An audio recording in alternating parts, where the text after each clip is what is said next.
শোভনদেব, এরা সবাই রাজ্যের মন্ত্রী, ওরা আপনাদের এই আজকে নমিনেট। আজকে সেই বহু প্রতীক্ষিত দমদম লোকসভা কেন্দ্রের আমাদের দলনেত্রী মাননীয় মুখ্যমন্ত্রী মমতা বন্দ্যোপাধ্যায়ের নির্বাচিত প্রার্থী,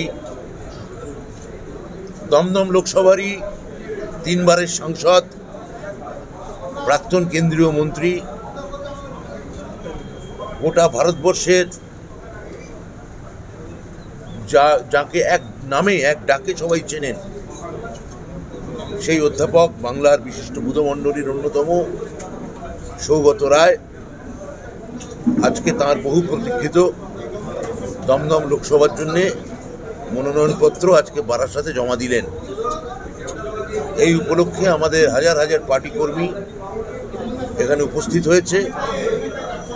আমি সমস্ত পার্টি কর্মীকে এই অনুষ্ঠানে, এই সরকারি মনোনয়নপত্রের যে কাজ সেখানে থাকার জন্য আমি সবাইকে অভিনন্দন জানাই, ধন্যবাদ জানাই।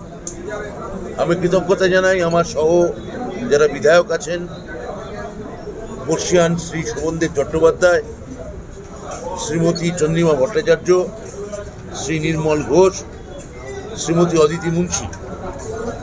এছাড়াও আমাদের বহু এই এলাকার যত পুরসভা আছে তার বহু পৌরপ্রধান, পৌর প্রতিনিধি সবাই এসছেন, পঞ্চায়েত সদস্যের লোকেরা এসছেন, এবং আমি বললাম হাজার হাজার পার্টি কর্মী এসছেন। সৌগতদা এখানে 3 বার জিতেছেন। আজকে জনগণের যে বিপুল উচ্ছ্বাস তা প্রমাণ করছে সৌগতদার আরেকবার জেতা শুধুমাত্র সময়ের অপেক্ষা।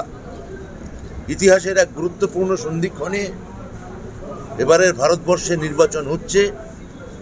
এই নির্বাচন প্রমাণ করে দেবে যে গত 10 বছর ধরে কেন্দ্রীয় সরকারের যে বিভাজন নীতি, যে সাম্প্রদায়িকতা, আর্থিকভাবে ভারতবর্ষকে ক্রমশ তলানিতে নিয়ে যাওয়া, কর্মসংস্থানে শূন্যতা, জিডিপিতে রেকর্ড সংখ্যক নিচের দিকে থাকা, এই সমস্তগুলি এবং সেগুলো থেকে চোখ ফেরাতে বারবার ধর্মীয় মেরুকরণ, এই যে একটা বিষাক্ত পরিবেশ দেশে তৈরি হয়েছে, এখান থেকে আমাদের একটা ফেরার লড়াই, এবং সেই লড়াই মাননীয় মুখ্যমন্ত্রী মমতা বন্দ্যোপাধ্যায়ের নেতৃত্বে বাংলা থেকে শুরু হবে।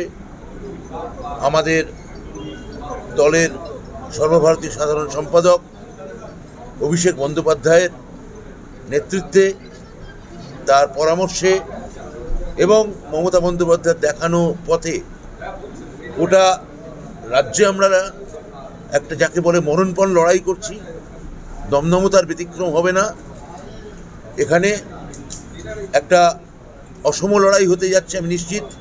সৌগত রায়ের বিপুল ভোটে জেতাটা খালি সময়ের অপেক্ষা। এখানে আমাদের যারা প্রতিদ্বন্দ্বী আছেন অন্যান্য দল, তাদের গত বিধানসভা, গত লোকসভা, গত 15 বছর ধরে তারা দমদমে প্রত্যাখ্যাত, আগামী দিনেও তারা প্রত্যাখ্যাত থাকবেন, এই কথা আমি খুব নিশ্চিতভাবে বলতে পারি। এইটুকু আমার বলার ছিল। এবার আমি শ্রীমতী চন্দ্রিমা ভট্টাচার্যকে বলবো বা শোভনদাকে বলবো।